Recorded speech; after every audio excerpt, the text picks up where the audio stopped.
श्री स्वामी समर्थ श्री गुरुदेव दत्त अक्कलकोट महाराज की जय.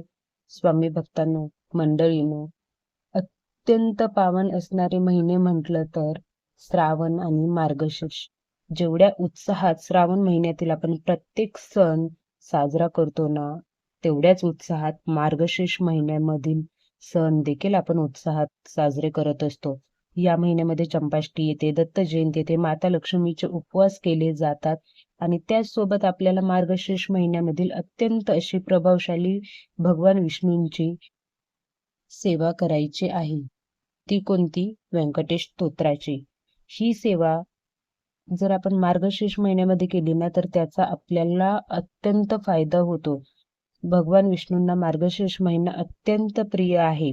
त्याच्यामुळे ही कमीत कमी 3 दिवसाची सेवा तुम्ही या मार्गशीर्ष महिन्यामध्ये नक्की करा. त्याच्यासाठी नियम काय असणारे, अटी काय असणारे, तुम्हाला पूजा कशी मांडायची, नैवेद्य काय दाखवायचं, सगळं काही मी तुम्हाला व्हिडिओमध्ये सांगणार आहे. त्याच्यामुळे शेवटपर्यंत व्हिडिओ नक्की बघा. जर तुम्ही आर्थिक अडचणीत असाल ना, तर नक्की नक्की ही सेवा करा. बघा, तुम्हाला भगवान विष्णू नक्की आर्थिक अडचणीतून बाहेर काढतील. आणि जर तुम्ही म्हणाल की नाही, आमच्यावर कोणतंच आर्थिक संकट नाही आहे, आम्हाला कुठला पैशाचा प्रॉब्लेम नाही आहे, तर आम्ही कशाला करायची सेवा? बघा, कोणतंच संकट कधी सांगून येत नाही. त्याच्यामुळे पुढे फ्युचरमध्ये कधी संकट येऊ नये, त्यासाठी देखील तुम्ही ही सेवा करू शकता. ही सेवा तुम्ही 3 दिवस 11, 21, 41 तुम्हाला हवी तितक्या दिवसाची करू शकता, पण कमीत कमी 3 दिवसाची व्यंकटेश स्तोत्राची सेवा नक्की करा. तुम्हाला खरंच खूप चांगला अनुभव येईल. याच्यासाठी नियम असे खूप असं कठीण असे नियम नाही आहेत. तुम्ही 3 दिवसाचं केलं किंवा 21, 41 दिवसाचं केलं तरी तुम्हाला इतक्या दिवस मांसाहार करायचा नाही आहे. मांसाहार अजिबात करायचा नाही आहे. आणि त्याचसोबत जर तुम्ही ब्रह्मचर्य पाळलं तर अतिउत्तम. बाहेरचं शक्य होत असेल तर बाहेरचं खाणं टाळा तुम्ही. आणि सपोज तुम्हाला मध्ये काही प्रॉब्लेम आला तर तेवढे 4-5 दिवसाची सेवा सोडून पुन्हा तुम्ही पुढे कंटिन्यू करू शकता. म्हणजे आता तुमचं 21 दिवसाचं अनुष्ठान असेल आणि तुम्हाला 10व्या दिवशी अडचण आली, तर ते 4 दिवस मध्ये जे तुमचे जाणार आहेत ते सोडून तुम्ही 11वा दिवस तुमचा नंतर 5व्या दिवसापासून चालू होईल. समजलं ना तुम्हाला काय म्हणायचे ते? याच्यामध्ये खंड पडला म्हणून तुम्हाला पहिल्यापासून सुरुवात करायची गरज नाही आहे. आणि ही सेवा रात्री 12लाच करायची असते. कारण की 12ला सेवा केली ना, तर त्याचं फळ तुम्हाला खूप जास्त पटीने मिळते. पण जर तुम्हाला शक्य नसेल, तुमच्या घरात लहान मूल असेल किंवा तुम्हाला आजारपण असेल, काही त्रास असेल, ज्याच्यामुळे तुम्ही 12ला सेवा करू शकत नाही, तरी दिवसभरात कधीही केली तरी चालेल. पण असं नाहीये की तुम्हाला काही प्रॉब्लेम नाही आहे, तुम्ही रात्री 12ला पण करू शकता, पण झोपेतून उठायचा कंटाळा आहे म्हणून करत नसाल तर हे चुकीचं आहे. तुम्हाला शक्य असेल तर रात्री 12ला व्यंकटेश स्तोत्राची सेवा नक्की करा. ती अत्यंत लाभदायी ठरते. पण कधी ठरते? जर तुम्ही ती भक्तिभावाने केली तरच आपल्याला लाभदायी ठरते, तरच त्याचं फळ मिळतं. फक्त केली म्हणून केल्याने कोणत्याच सेवेचं आपल्याला फळ मिळत नाही. ही सेवा तुम्ही कोणत्या पण दिवशी चालू करू शकता, तुम्हाला हवं त्या दिवशी चालू करू शकता. पण मी म्हणेल बुधवारी रात्री 12ला केलेली अजूनच चांगली.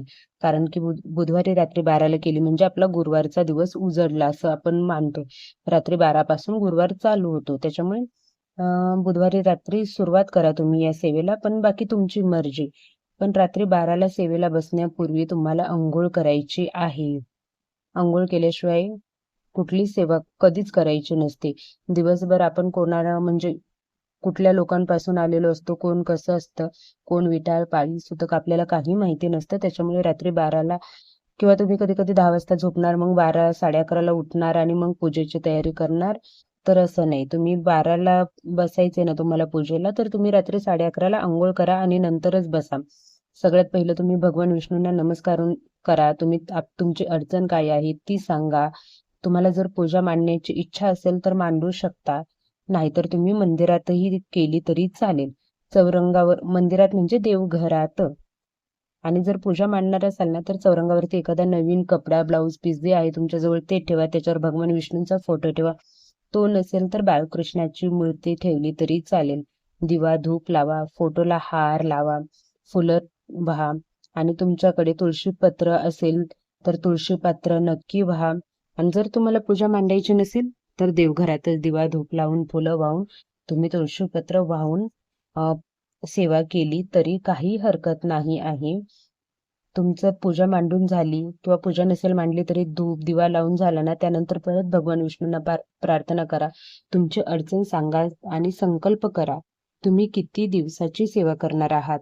3 दिवसाची करणारे, 21 दिवसाची करणारे, 41 दिवसाची करणारे, जितक्या दिवसाची सेवा करणार आहे तितक्या दिवसाचा तुम्ही संकल्प करा.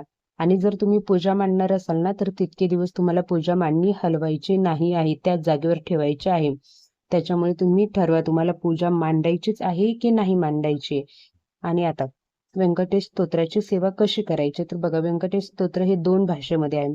एक तर मराठी भाषेमध्ये आहे आणि दुसरं संस्कृत भाषेमध्ये आहे. मराठी भाषेमध्ये ना 108 ओव्या आहेत टोटल आणि संस्कृत भाषेमध्ये 15 ओव्या आहेत. तुम्हाला ज्या भाषेत बोलायचं आहे ना, ज्या भाषेत योग्य वाटतं त्या भाषेत तुम्ही व्यंकटेश स्तोत्र म्हणू शकता. पण मी पर्सनली सांगेल मराठी भाषेमध्ये करा, तुम्हाला देखील केल्याचं समाधान मिळेल. थोडा जास्त वेळ लागेल पण मराठीमध्ये तुम्हाला त्याचा भाव भक्ती समजून येईल. भगवान विष्णूंचं वर्णन केलं आहे या व्यंकटेश स्तोत्रामध्ये. तुम्हाला मराठीमध्ये वाचल्यानं खरंच खूप छान वाटेल, खूप आनंद वाटेल. भगवान विष्णूंचं तुम्हाला साक्षात दर्शन होईल. त्याच्यामुळे तुम्ही मराठीतून करा, बाकी तुमची इच्छा मराठीतून करायची की संस्कृतमधून करायचे. आणि सगळ्यात महत्वाचं शेवटी तुम्हाला नैवेद्य काय दाखवायचं आहे. तर बघा, 3 दिवसाची सेवा झाली ना, म्हणजे आता तुम्ही 3 दिवसाचं, मी 3 दिवसाचं उदाहरण सांगते तुम्हाला. तुम्ही 3 दिवसाचा संकल्प केला आहे, मग तुम्ही बुधवारी रात्री सेवेला बसले, गुरुवारी रात्री, शुक्रवारी रात्री, तर शनिवारी तुम्हाला नैवेद्य दाखवायचा आहे. म्हणजेच दुसऱ्या दिवशी 3 दिवसाचं झालं ना की दुसऱ्या दिवशी नैवेद्य दाखवायचा आहे तुम्हाला. पूजा करून नैवेद्य दाखवायचा आहे. नैवेद्य तुम्ही तुमच्या स्व इच्छेने कोणताही नैवेद्य दाखवू शकता, फक्त नैवेद्य गोडाचा हवा. अगदी शिरा असेल तरी चालेल, पण गोडाचा नैवेद्य नक्की असावा. आणि खरं सांगते, व्यंकटेश स्तोत्राची सेवा केली ना तर तुम्हाला साक्षात भगवान विष्णूंचं दर्शन होईल. मार्गशीर्ष महिना हा अत्यंत प्रभावशाली महिना आहे. हा महिना भगवान विष्णूंना अत्यंत प्रिय आहे. त्याच्यामुळे या महिन्यात भगवान विष्णूची सेवा केलेली तुम्हाला अत्यंत लाभदायी ठरणार आहे. त्याच्यामुळे नक्की ही कमीत कमी 3 दिवसाची सेवा करा. जास्तीत जास्त तुम्ही 41 दिवसाची केली तरी चालेल. तुम्हाला जितक्या दिवसाची करायची तितक्या दिवसाची करा सेवा आणि बघा, तुम्हाला साक्षात भगवान विष्णूंचं दर्शन होईल. श्री स्वामी समर्थ.